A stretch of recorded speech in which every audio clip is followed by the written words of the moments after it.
Spiderhead is an ultra-modern prison that resembles more of a hotel. This is science, Jeff.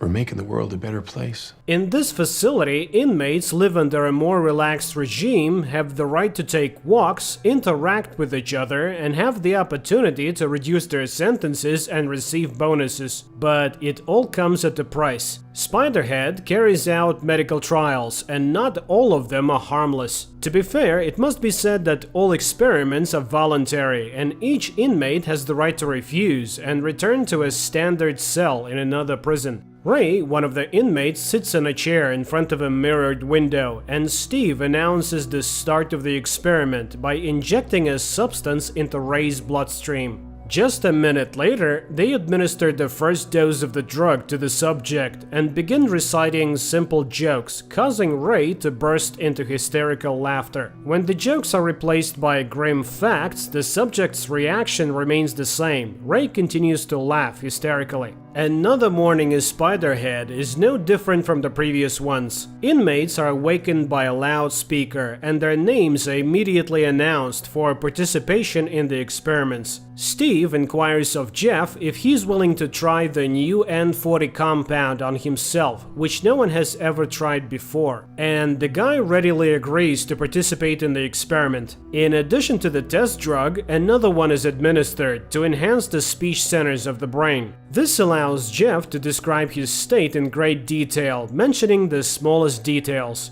Returning to the Spiderhead compound, Jeff meets Lizzie and tells her about his walk today. Unfortunately, he can't recount everything he saw, because after taking the substance that enhances vocabulary, a side effect occurs. Jeff can't say even a few words. The only thing the guy remembers is that everything that surrounded him during the experiment, whether it was flowers or factory pipes, elicited the strongest feelings of love and admiration in him. In the evening, while sitting in bed, Jeff recalls how he ended up in prison. He and his friend decided to go for a joyride at the party, and the intoxicated Jeff took the wheel. The next day, the N40 trials, now called Cupid, continue, but this time Jeff is not alone. Heather, a bold girl who changes her mind about her partner after just a few seconds of drug administration, is invited to join him. The couple's conversation lasts only a few seconds before they cannot resist and engage in intimacy. They don't care that they're being observed and filmed, as the substance completely disconnects their minds from their internal barriers. The process concludes with the young people confessing their love for each other, which delights Steve, and he instructs his partner Mark to closely monitor the subjects to see how they behave when the effects of the substance wear off. The couple feels awkward after what happened and tries not to talk to anyone about it. Jeff continues to spend his free time with Lizzie, not telling her about what happened during the experiments, and he avoids encounters with Heather. The next day, they administer the same Cupid to Jeff, but this time in a double dose, and instead of Heather, an older woman is in the room, whom sober Jeff looks at with disgust. However, as soon as the substance enters his bloodstream, he engages in love with her. After this experiment, Jeff asks Mark to remove him from the kitchen where they work together with Lizzie, because he feels uncomfortable continuing to interact with his girlfriend. Steve brings Jeff into the laboratory, but this time he is on the other side of the glass. Steve shows Jeff that both of his previous partners are in the experiment room. The supervisor offers Jeff the choice of which girl he is willing to administer the substance that induces intense fear and pain to, but Jeff cannot choose.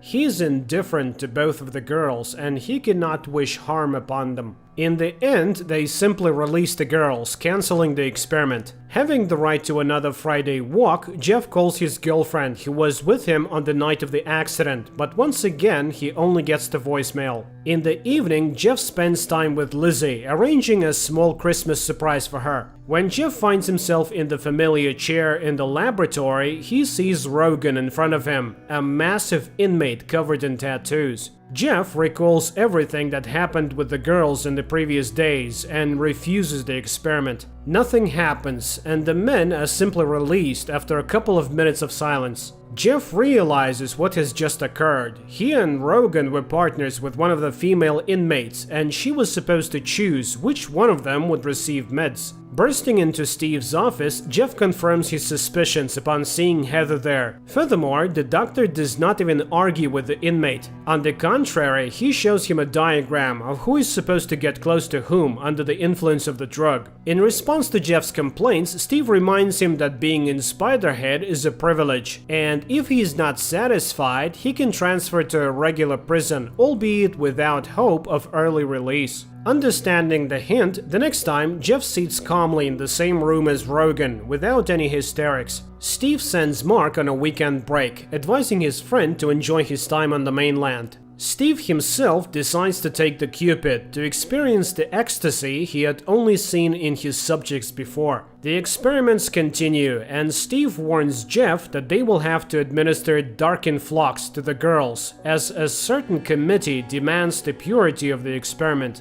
Jeff tries to explain that he does not wish for anyone to experience the effects of this substance, regardless of his feelings for the girls. However, Steve remains adamant and reminds Jeff of all the privileges that he enjoys by cooperating with them. Not wanting to go back to a regular prison, Jeff agrees to administer dark influx to Heather. Heather begins to cry and panic, but the management calmly records the data, listening to Jeff's comments, which do not contain any hint of romantic feelings. The experiment's goal is achieved, and Steve plans to conclude it, but an error occurs, and Heather goes out of control. She gets hold of a sharp object and frees herself from the torment caused by the dark influx. While Steve and Mark are busy with Heather, Jeff notices the lost keys belonging to the supervisor and finds a notebook with records of upcoming experiments and a lottery ticket with the same numbers as the names of the meds being administered. Seeing that Steve is no longer behind the glass, Jeff manages to lock the safe and toss the keys back so that the doctor does not realize that his secret is exposed.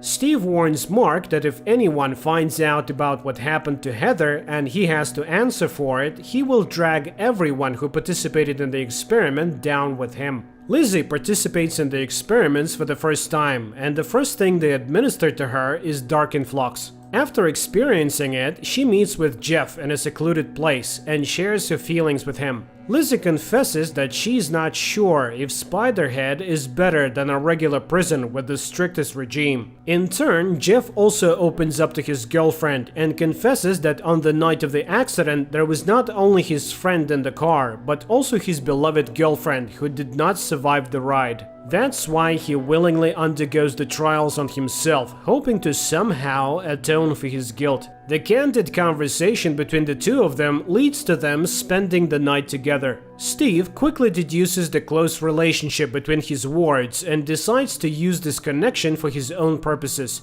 When Jeff arrives for the next experiment, he learns that today he must either agree to administer dark influx to Lizzie or leave Spiderhead. Jeff refuses, but the doctor gives him a chance to postpone the experiment until the morning. When he meets the defiant young man again, he is armed with Lizzie's personal file. It turns out that the crime for which the girl is serving time is so terrifying for her that no amount of dark influx can make it worse. Steve watches with pleasure as Jeff adjusts the dosage scale to the maximum. However, it quickly becomes apparent to him that Jeff intends to experiment on him, not on his girlfriend. Mark, realizing that he has also fallen into Steve's trap with the inmates, decides to rectify the situation and hands the remote control to Jeff. The inmate receives all the necessary information from Steve and persuades him to open the main exit so that he and Lizzie can leave the prison. But the manager grabs the remote control and administers the maximum dose of dark influx to the girl, causing her intense suffering. He then smashes his cell phone to prevent anyone from canceling his command. The couple manages to free themselves from the effects of the meds and run out of the laboratory. At the same time, Steve announces over the loudspeaker that because of the fugitives, everyone else will be sent back to prisons, where their comfortable lives will come to an end. Jeff and Lizzie become the targets of a manhunt. Dozens of hardened criminals, including the massive tattooed Rogan, plan to deal with the couple, who deprived them of all the privileges of the facility. Steve tries to escape with the meds because police boats called by Mark are about to approach Spiderhead. Steve manages to leave the base and take off in a small plane before the police arrive.